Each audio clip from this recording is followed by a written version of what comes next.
Mis hermanos, buenos días. Me alegra saludarlos nuevamente. Me alegra estar compartiendo con ustedes este estudio de Lucas. Estamos ya terminando el capítulo 22.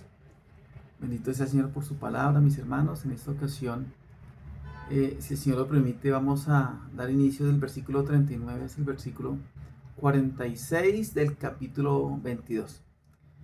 Eh, Tiene una frase o un título muy bonito, y es acerca de la oración. Dice el título: Jesús ora en Getsemaní. Pero antes de dar inicio, mis hermanos, a este hermoso estudio de la palabra, coloquemos por un momento este tiempo en las manos del Señor. Gracias, Padre, te damos por permitirnos una vez más estar estudiando tu palabra. Gracias por este discipulado, porque nos has enseñado muchas cosas, mi Señor, tal vez cosas que pasábamos de forma inadvertida, mi Señor, tal vez no le prestamos muchísima atención, pero gracias a estos estudios hemos podido profundizar más en tu palabra, mi Señor. Colocamos este tiempo en tus manos, ayúdanos a entenderla y aplicarla a nuestra vida. En el nombre de Jesús. Amén. Bien, mis hermanos, antes de dar inicio, antes de entrar en materia con este estudio, quiero dar como una breve introducción, como un preámbulo.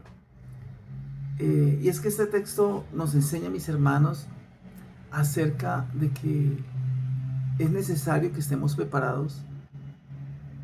Es necesario, mis hermanos, que estemos advertidos. Es necesario, mis hermanos, que podamos entender que tanto los discípulos como los creyentes debemos afrontar algo que no conocemos, y es el mañana, el futuro. No sabemos qué vamos a vivir mañana, dentro de un tiempo, tal vez dentro de unos días. Y eso le pasaba a los discípulos en aquel tiempo.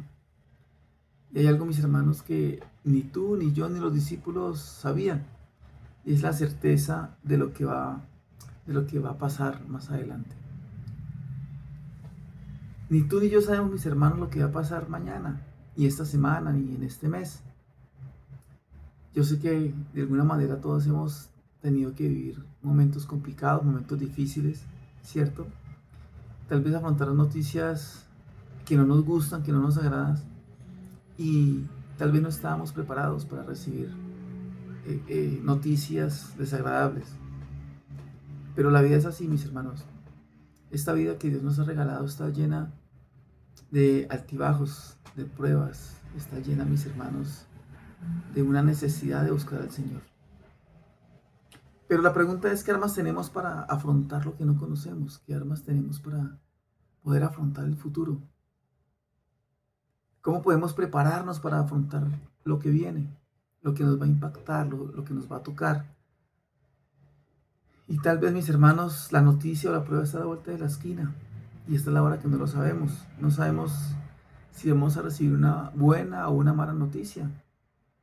No sabemos, mis hermanos, qué va a pasar, con quién nos van a salir. ¿Qué va a pasar si suena el teléfono y nos dicen algo que no nos agrada? O por lo contrario, de pronto vamos a recibir buenas noticias. Pero para todo, mis hermanos, debemos estar preparados. Para todo. La cuestión es que no sabemos si estamos listos para afrontar lo que se pueda venir para nuestras vidas.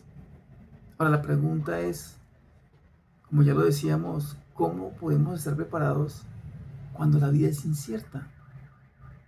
Aún en el próximo segundo, en el próximo minuto de nuestra vida. Bueno, mis hermanos, algo así es lo que va a pasar con los discípulos. Algo así va a pasar con los discípulos del Señor Jesús. Y algo así es lo que va a explicar el Señor Jesucristo en este maravilloso texto que vamos a estudiar. Entonces, mis hermanos, yo los invito para que podamos abrir nuestras Biblias en el capítulo 22, versículo 39 hasta el 46. Me voy a permitir leerlo. Dice, versículo 39: y saliendo se fue, como solía, al monte de los olivos. Y sus discípulos también le siguieron. Cuando llegó a aquel lugar, les dijo: orad que no entráis en tentación. Y él se apartó de ellos a una distancia como de un tiro de piedra, y puesto de rodillas oró, diciendo: Padre, si quieres, pasa de mí esta copa, pero no se haga mi voluntad sino la tuya. Versículo 43: y se le apareció un ángel del cielo para fortalecerle. Estando en agonía, oraba más intensamente, y era su sudor como grandes gotas de sangre que caían hasta la tierra. Versículo 45, cuando se levantó de la oración y vino a sus discípulos, los halló durmiendo a causa de la tristeza y les dijo, ¿por qué dormís? Levantaos y orad para que no entréis en tentación. Bueno, mis hermanos, vamos a estudiar un poco más a fondo lo que nos regala esta enseñanza, esta porción de la palabra. Dice versículo 39, y saliendo se fue como solía al monte de los olivos, y sus discípulos también le siguieron. Recordemos, mis hermanos, que estaban en un lugar, versículo 12 de este mismo capítulo, estudiamos que el Señor había buscado o había enviado a algunos de sus discípulos para que buscaran un lugar donde celebrar la Pascua. Y si recuerdan, le dijo más o menos que iban a encontrar un señor con un cántaro. Eso está más o menos por el versículo 11, 12. Si quieren lo pueden estudiar nuevamente para que podamos entender mejor este estudio o este versículo que estamos estudiando. Pero no se sabe, mis hermanos, ese lugar a quién pertenecía exactamente. Sabemos pues de que fue un señor el que le dio unas indicaciones y le dijo dónde se iban a reunir para celebrar la Pascua. Pero algunos piensan que estaban en la casa de María, la mamá de Juan Marcos. Bueno, eso dicen algunos eruditos. Pero tanto Mateo como Marcos nos dice lo mismo, ¿no? Lo mismo que dice este versículo. O sea, dice que se fue a un huerto a orar. Un huerto llamado Getsemaní, al monte de los olivos. Dice lo importante que este versículo nos está diciendo. Hay una parte para resaltar, mis hermanos, y es que dice como solía. Como solía, estamos hablando de algo que el Señor Jesús hacía de manera frecuente. Tal vez, mis hermanos, después de enseñar en Jerusalén, tal vez Él se iba a aquel huerto. Recordemos que estábamos hablando de la celebración de la Pascua, donde los pocos lugares o los hoteles, si los podemos llamar así, o la zona residencial donde llegaba mucho extranjero a quedarse, tal vez eso hacía que estaba muy copado.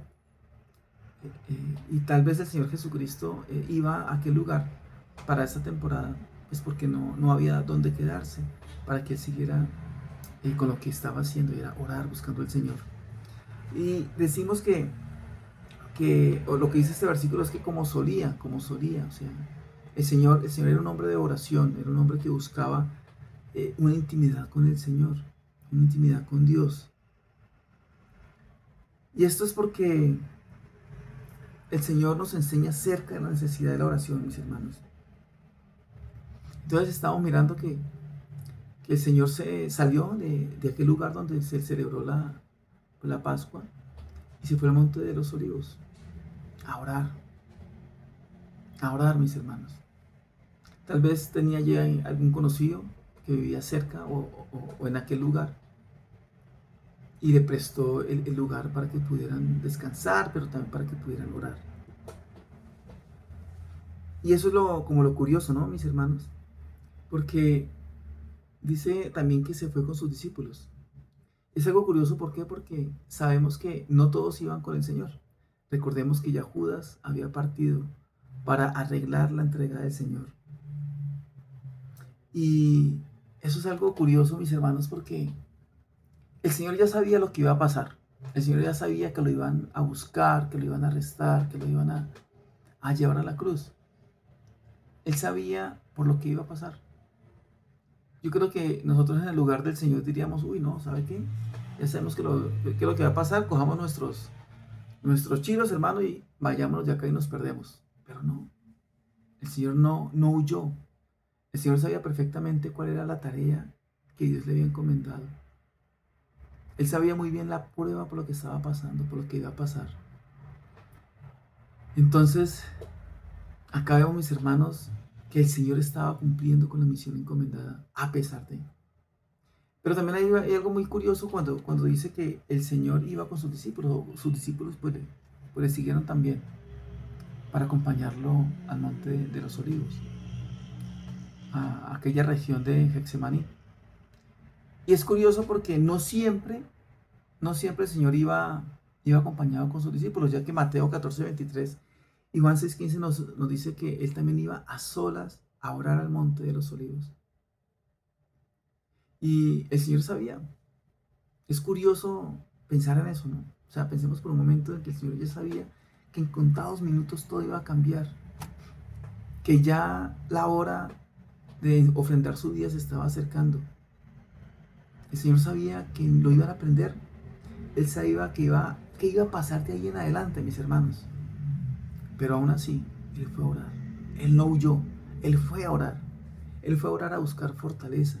Él fue a buscar consuelo. Él fue a buscar fuerzas a Dios. Recordemos que el Señor también era humano.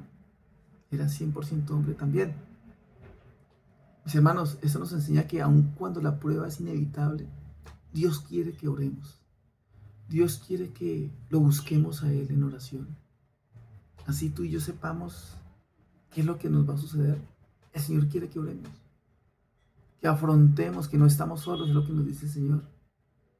La oración fortalece nuestra fe también, mis hermanos. La oración fortalece nuestra fe. Y nos hace conscientes, mis hermanos, que aún en la prueba, aún en el sufrimiento, aún en la angustia, mis hermanos, Dios Todopoderoso tiene el control de nuestra vida. Es lo que nos está enseñando el Señor con este versículo. El control no lo tiene aquella persona que nos hace sufrir. Tal vez tienes, mujer, tú tal vez tienes un esposo que te hace sufrir, o viceversa. O tal vez tenemos un jefe que nos estresa. Tal vez tenemos unos compañeros que no son tan buenos con nosotros. Tal vez el mundo nos está agobiando. Pero bueno, mis hermanos, este versículo nos enseña que Dios tiene el control. Que le busquemos a Él en oración. La oración, mis hermanos, es como un bálsamo para nuestra vida, para nuestro espíritu, que nos fortalece. Es lo que nos enseña la palabra del Señor. El control lo tiene Dios, mis hermanos, y Él va a utilizar todas las pruebas, todas las cosas, buenas o no tan buenas, y las va a utilizar para que oren para nuestro bien, mis hermanos, como lo dice Romanos 8:28. La oración, mis hermanos, nos hace sentir que no estamos solos, sino que nos hace sentir que estamos acompañados por Dios. Versículo 40 dice, cuando llegó a aquel lugar, les dijo, orad que no entréis en tentación.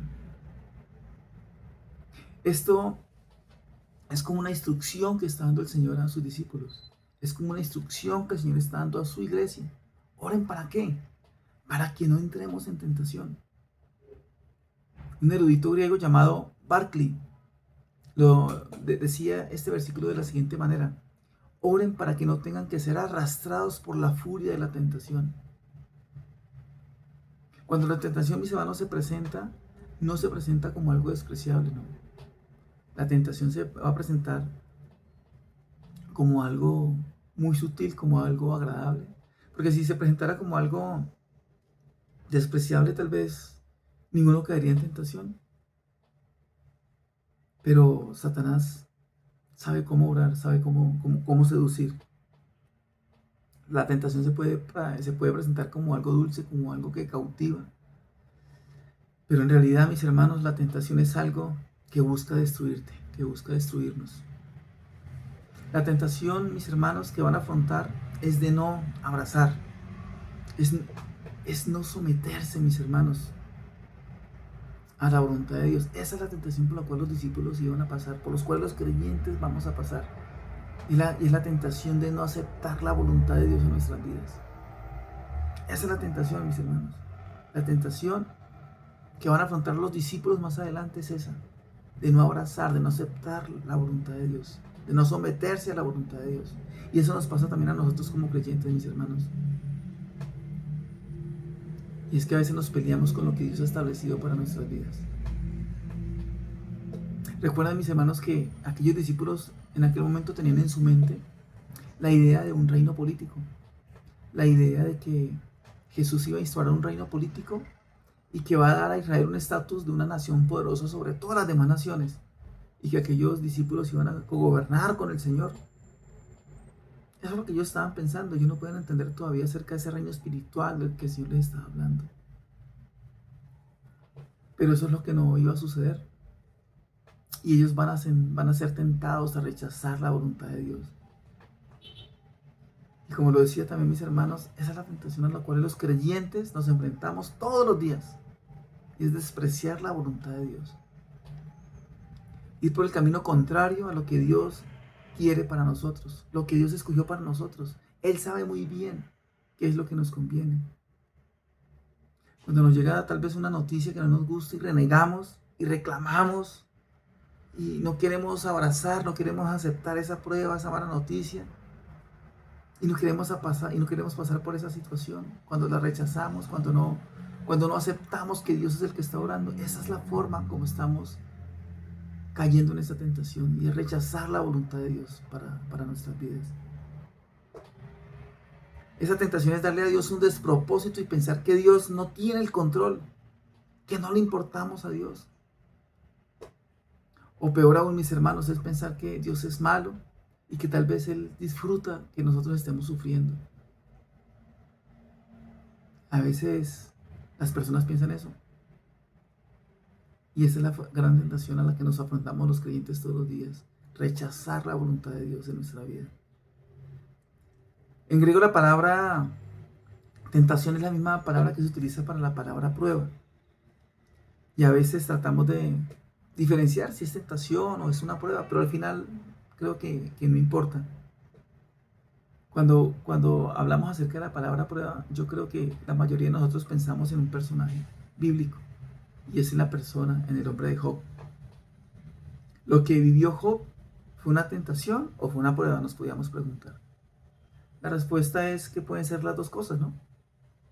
¿Por qué? Porque por un lado Satanás estaba tratando de que Job maldijera a Dios, ¿cierto? Pero al mismo tiempo Dios estaba probando la fe de Job. ¿Cierto que sí? Estaba probando su fe para que Job pudiera conocerle mucho mejor a Dios. Entonces, ¿es tentación o es prueba lo que vivió Job? Yo creo que depende de qué lado miremos este caso, ¿no? Toda cosa, toda situación que estemos pasando nosotros, mis hermanos, Satanás la puede utilizar en contra nuestra para tentarnos, para que caigamos, para que perdamos la fe delante de Dios.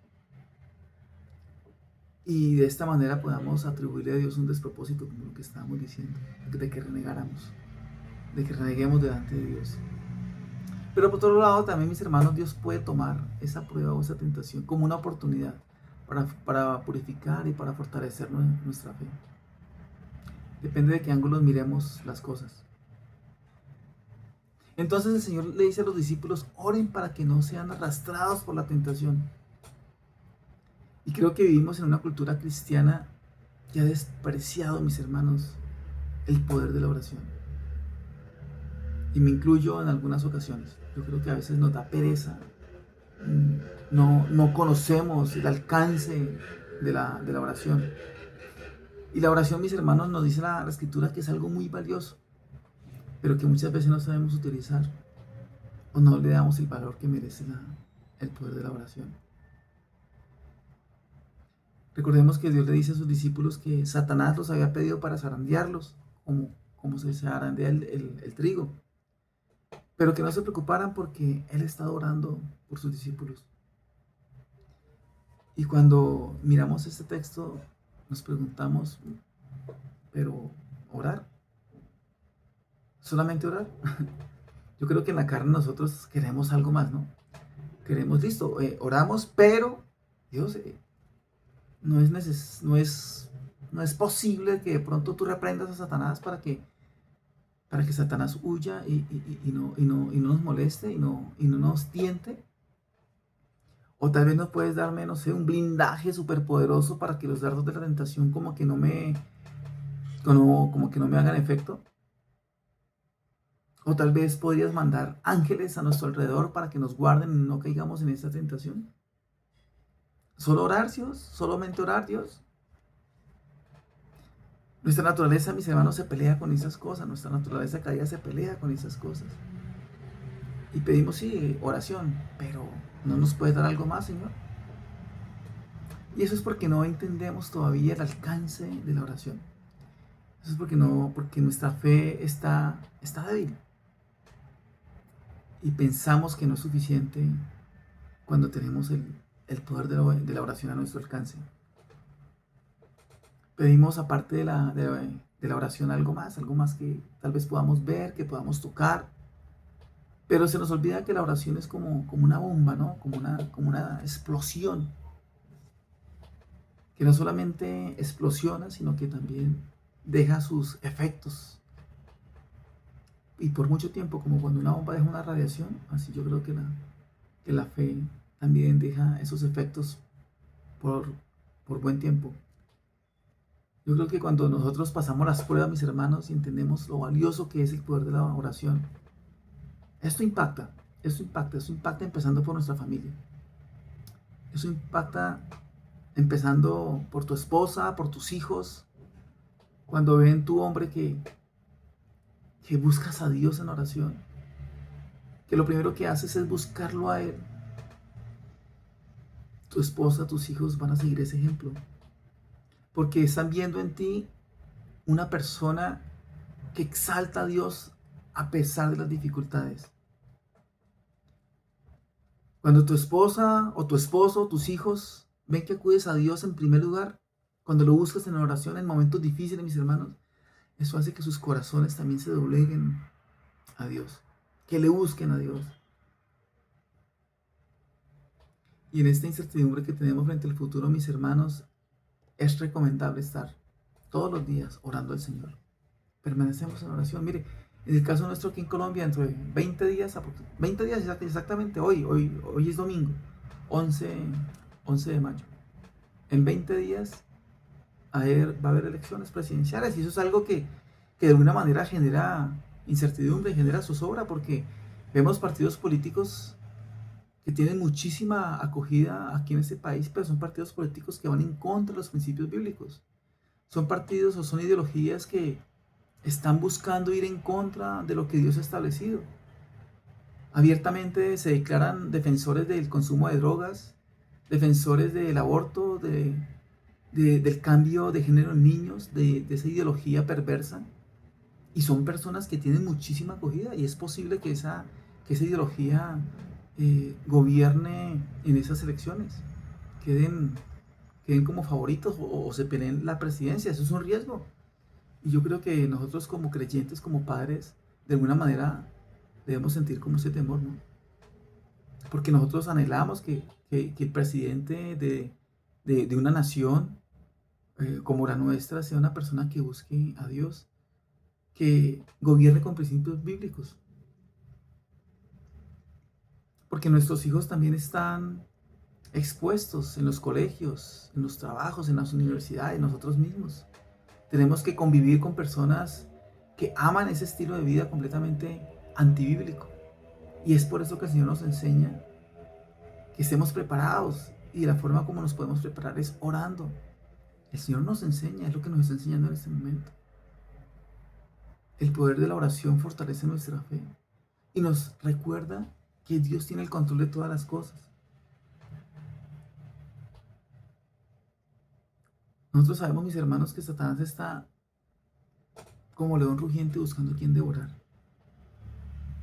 Y esta forma de orar que el Señor está enseñando tiene algunas características y el Señor nos va a estar mostrando en los siguientes versículos.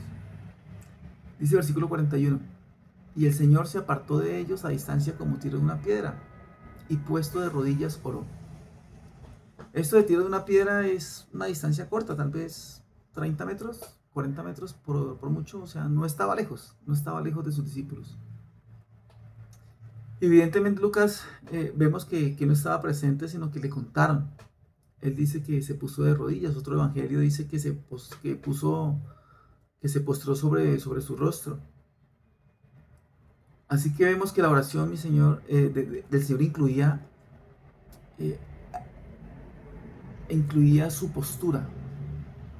Acá Lucas nos dice que se arrodilló, otros evangelios dice que se postró, pero bueno, lo importante de esta parte es que nos enseña que el Señor tenía una posición de reverencia hacia Dios.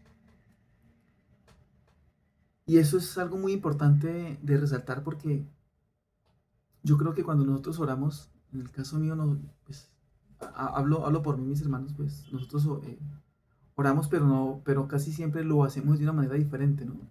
Tal vez cuando vamos Cuando estamos en la casa, si es que estamos haciendo aseo, pues oramos y le pedimos al Señor y Señor, mientras que tú haces una cosa, otra vez vas al trabajo, vas en tu carro, vas manejando, tal vez vas en el bus y tú oras y no está mal, ¿no? Pero hay un tiempo en el cual necesitamos parar todo, mis hermanos, y dedicárselo solamente a Dios. Buscar la intimidad, buscar una postura, buscar un espacio, buscar la misma soledad como lo hacía Dios, como lo hacía Jesús cuando oraba a Dios. No es estar haciendo algo y estar orando al mismo tiempo. Creo que lo podemos hacer, pero también es necesario, mis hermanos, es imperativo que busquemos a Dios en un espacio, en un tiempo solamente dedicado a Él. No es hacer una actividad y clamar a Dios al mismo tiempo, no. Creo que es necesario como creyentes estar buscando al Señor en una oración, en un espacio dedicado solamente a Él. Versículo 42 dice el Señor: Padre, si quieres, pasa de mí esta copa, pero no se haga mi voluntad sino la tuya. Mis hermanos, más allá de la oración, debemos recordar que nuestra oración va dirigida al Padre, que nuestra oración no va dirigida al aire, que no va dirigida a cualquier persona, va dirigida al Padre, al dueño, a nuestro Creador, al que envió a su Hijo a morir en nuestro lugar, al que tiene el control de nuestras vidas. Nuestra oración va dirigida a Él. Y es necesario que entendamos esto, mis hermanos. Y para esto, para que podamos entender que nuestra oración va dirigida a Dios, es necesario que haya una relación clara, una relación íntima entre Dios y nosotros. Miremos por un momento cuando hablamos con alguien que no conocemos, cuando no hay una relación, cuando no hay una relación de confianza. ¿Sí les ha pasado? Tal vez conocemos a alguien y no sabemos por dónde empezar a hablar. Hola, ¿qué más? ¿Sí, bien? ¿Y algo más? No, no más. ¿Y qué más? No, bien. O sea, como que no hay un feeling, como que no hay como que no se dan las cosas cuando uno no conoce a alguien, ¿no? Pero en nuestro caso es diferente. Esa confianza se va desarrollando en el tiempo. Esa confianza para orar al Señor. Cuando empezamos una vida de oración, mis hermanos, yo no sé si ustedes recuerdan, casi no decimos nada. Nuestra oración es corta, nuestra oración es sin sentido, pero bueno, está bien. Empezamos, pero en la medida en que empezamos a tener esa relación con el Señor, nuestra misma oración empieza a cambiar. Nuestra forma de expresarnos delante de Dios empieza a cambiar. Nuestro sentido de la oración empieza a cambiar. Nuestra oración va creciendo en el desarrollo de nuestra vida cristiana. Y esta copa que menciona en este versículo, mis hermanos, no es algo literal, ¿no? Sino que la copa es un sinónimo de juicio. Tanto en el Antiguo como en el Nuevo Testamento, esta copa representa o habla acerca del juicio de Dios. Dice que el juicio de Dios es como una copa que hay que beber. Les recomiendo que lean por un momento Jeremías 25 del 15 al 28. Ahí con este texto podemos entender un poco mejor. Pero aquí Jesús va a beber la copa del juicio de Dios. Y ahora bien, ¿por qué la está bebiendo Jesús? Bueno, lo está bebiendo por ti y por mí, porque esa copa teníamos que beberla tú y yo. Deberíamos estar bebiendo esa copa. Pero fue Cristo quien dio su vida por nosotros. Y todos nosotros, todos los seres humanos, dice Romanos, que todos han pecado. Y como hemos pecado todos, estamos llamados a ver la copa del juicio de Dios. Pero Dios es fiel, Dios proveyó la salida en la persona de Cristo para todo aquel que en Él crea. Entonces Cristo bebió esa copa de juicio por ti y por mí. Él enfrentó el juicio que tú y yo merecíamos. El Señor Jesucristo sabía acerca del sufrimiento que iba a pasar, ese dolor físico. El dolor físico es algo duro, es bastante duro de soportar. Y más aquellos romanos como castigaban a sus enemigos, como condenaban a la gente a muerte.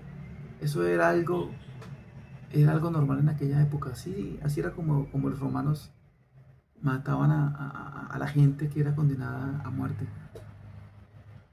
Los desgarraban, los azotaban. Y el Señor Jesucristo sabía que iba a pasar por todo eso. Hay personas que dicen, no, es que lo que vivió Cristo no lo ha vivido nadie. Pero yo creo que la preocupación o la angustia que el Señor sentía no era solamente por lo físico, porque muchas personas también han sido torturadas a lo largo y ancho del tiempo, mis hermanos, por muchas formas.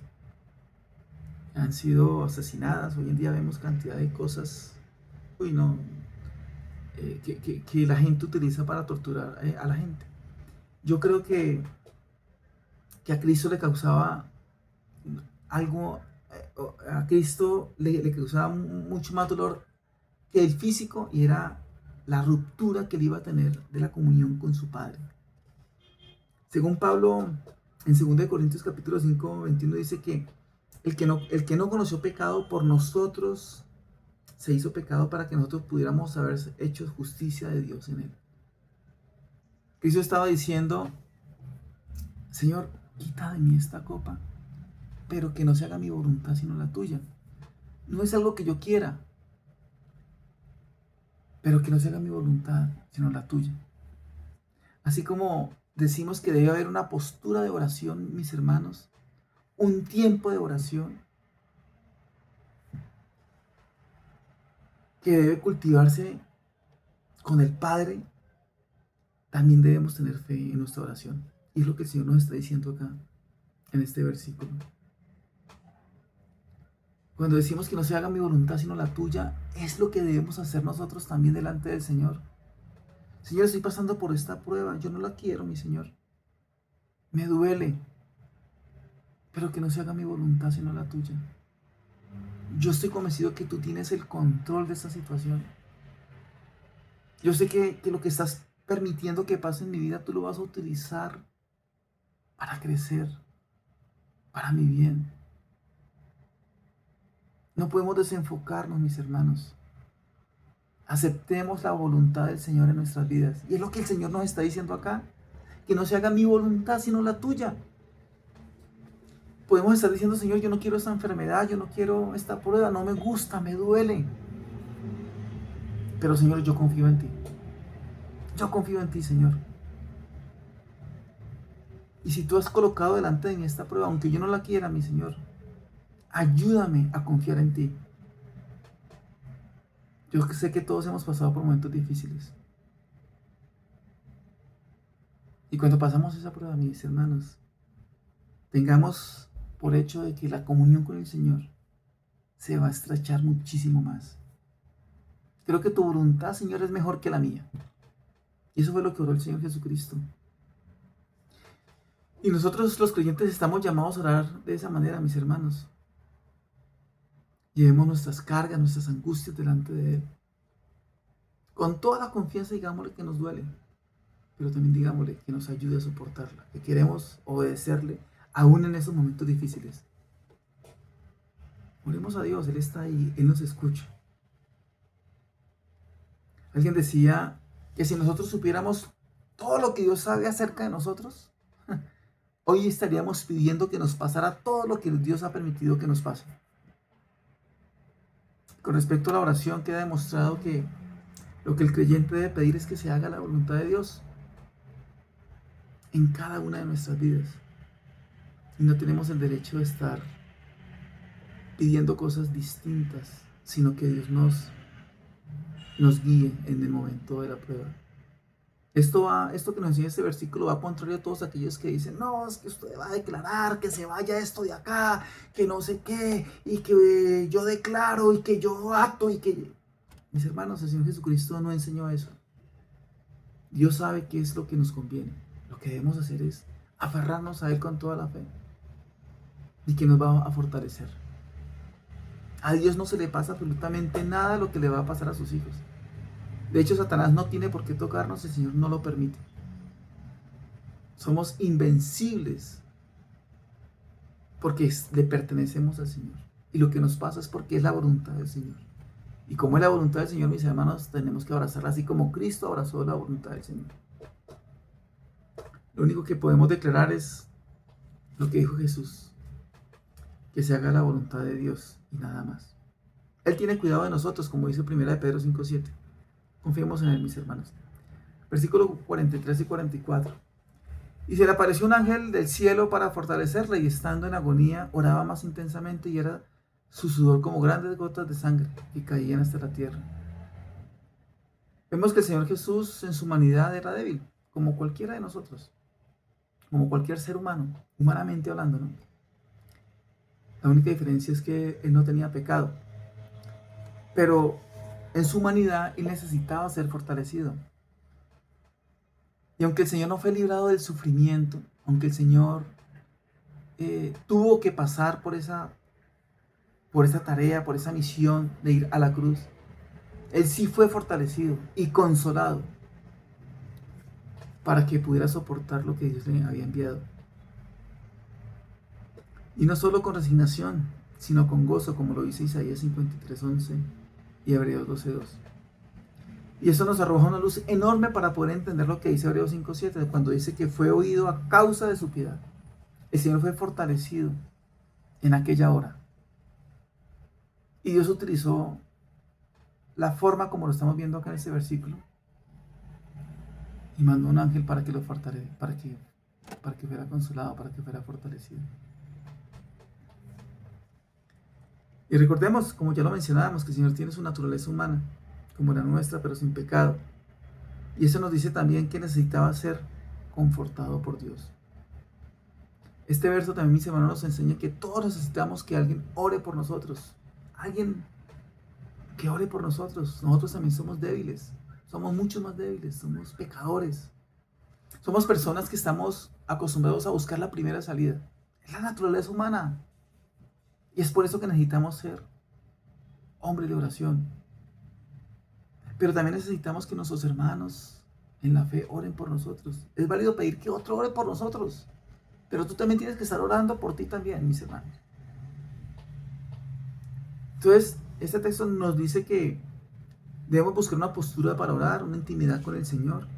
Que tengamos confianza, que tengamos fe en su voluntad que está por encima de la de nosotros. Pero también que busquemos la comunión con nuestros hermanos para que estén orando por nosotros. Y esto hay que buscar el apoyo de nuestros hermanos en la fe. Implica que desnudemos nuestro ser delante de nuestros hermanos para que los pudieran entender. Pero eso también implica que de decirle a alguien, oiga, es que no sé qué hacer con esto, y muchas veces la carne como que nos dice, oiga, calle, eso no diga nada. Usted va a quedar mal delante, pues, de sus hermanos. Y entonces estamos pasando por una prueba, necesitamos de la oración, del fortalecimiento de nuestros hermanos en la fe, pero preferimos callar y terminamos demostrando una cara de que todo está color de rosa.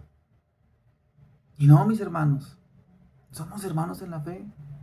Debemos orar unos por otros, y es imperativo que lo hagamos. El Señor, de hecho, lo manda, que intercedamos unos por otros.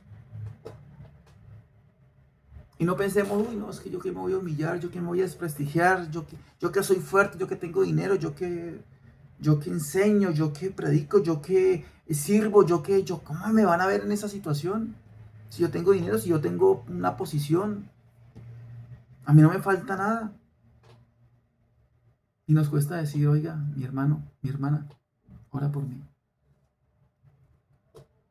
Y en el versículo 44 vemos que es algo como complejo, ¿no? Porque dice que estaba orando intensamente. Es algo que vale la pena prestarle muchísima atención. Y conforme a su pavor y a su tristeza, que iba en aumento, su oración se hacía más intensa. El Señor oraba con intensidad. La oración, mis hermanos, nunca deja de ser necesaria. Pero especialmente se vuelve necesaria, mis hermanos, cuando estamos en aprietos, cuando estamos pasando por una situación de conflicto. Y cuando la situación se vuelve más complicada, tanto más ferviente y frecuentemente estamos orando, estamos buscando al Señor. Y muchas veces nuestras oraciones son mecánicas, casi que recitadas. Ya sabemos qué es lo que vamos a decir.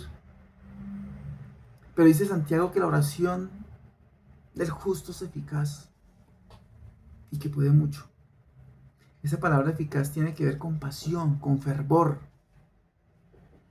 No sé cuántas veces oramos con esa intensidad con la que hacía el Señor.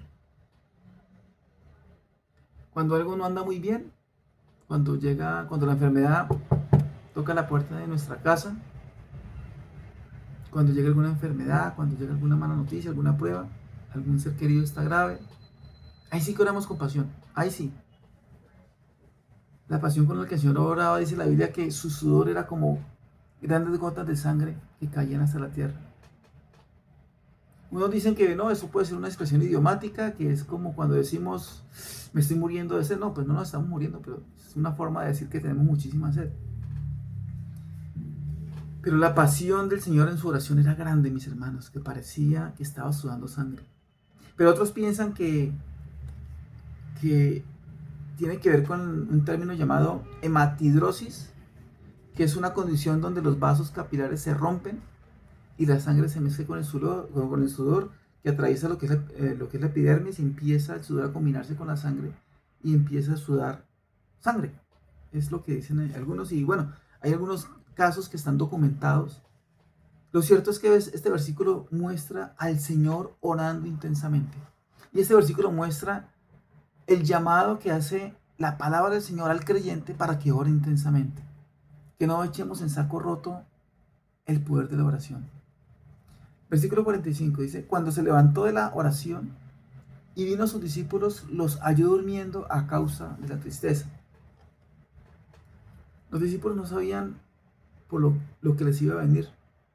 Estarían pensando, uy, es que el Señor Jesús está como raro, se está como despidiendo, no entendemos lo que nos quiere decir. Pero en cuestión de minutos, mis hermanos, iba a pasar cosas que ellos ignoraban. Tú y yo sabemos lo que va a suceder en unos minutos de lo que va a pasar en este texto. Pero no sabemos lo que va a pasar en unos minutos en nuestra vida. Ellos tampoco lo sabían. Nosotros sí sabemos lo que ya les pasó a ellos, porque lo estamos leyendo. Pero no sabemos lo que va a pasar en nuestra vida más adelante. Somos humanos y solamente dependemos del Señor. Somos creyentes y dependemos de su sustento. Pero es por eso que el Señor nos manda a orar y es por eso que el Señor nos manda a orar. Ellos no sabían por lo que iban a pasar. Nosotros no sabemos por lo que vamos a pasar. Es por eso que es necesario que tengamos una vida de oración. Que descansemos en el Señor. El futuro nuestro. Versículo 46. Y les dijo, ¿por qué dormís? Levantaos y orad para que no entráis en tentación. Según Mateo 26, 44, esto que está haciendo el Señor en este versículo lo hace 3 veces. Dice que oró lo mismo. Y eso de que oró lo mismo nos indica que hay perseverancia en la oración, mis hermanos. Que no nos cansemos de orar. ¿Cuándo dejaríamos de orar? Bueno, cuando el Señor nos dé respuesta por algo. Recordemos que Pablo pidió en varias ocasiones que Dios lo sanara de un aguijón. Pero el Señor le contestó, bástate mi gracia. Eso lo encontramos en 2 Corintios capítulo 12, versículo 9. Y ya vemos que Pablo no siguió orando más por eso porque el Señor ya le contestó. Pero mientras que el Señor no conteste algo en nuestra vida, estamos llamados a clamar, estamos llamados a pedir fortaleza, estamos llamados a pedir su guía. Y eso lo hacemos es por medio de la oración. La oración, mis hermanos, no tiene tanto que trabajar para buscar como la sanidad en la enfermedad o para buscar la solución de una prueba, sino que trabaja en fortalecer nuestra fe. Y esa fe va a traer a muchas más personas. Si perseveramos en la oración, si el Señor lo hacía, entonces no nos debemos de cansar de orar. Mis hermanos, eso era lo que tenía para esta ocasión. No sin antes quiero que recordemos algunas partes interesantes de este texto a manera de reflexión. Recordemos que necesitamos orar, mis hermanos. Debemos estar preparados porque no sabemos qué pasará mañana, qué pasará dentro de unos minutos, qué va a pasar esta noche. No lo sabemos. Descansemos en el Señor en oración. Debemos buscar una posición y un tiempo de intimidad con el Señor cuando vayamos a orar. Démosle la importancia a la oración. Oremos en todo momento. De hecho, el Señor nos dice en su palabra que oremos sin cesar. Podemos orar, claro, en diferentes actividades, pero también es necesario, es imperativo que busquemos al Señor en un momento íntimo solamente con Él, despojándonos de cualquier otra cosa. También es necesario que recordemos que el Señor nos consuela y que hace que todas las cosas obren para nuestro bien. No importa por lo que estés pasando, no importa por lo que estés pensando, tal vez tú, tu familia. Dios siempre busca cómo hacer crecer el carácter de sus hijos. Y por último, mis hermanos, no olvidemos que el Señor tiene el control de nuestras vidas. Así estemos pasando por pruebas difíciles. Que no busquemos cómo hacerles el quite, sino más bien afrontémoslas, abrazándolas, diciéndoles: Señor, confío en ti. Señor, fortaléceme. Señor, quiero obedecerte, pero solo no lo puedo hacer. Mis hermanos, gracias. Si el Señor lo permite, nos vemos el próximo viernes. Les mando un abrazo. Chao.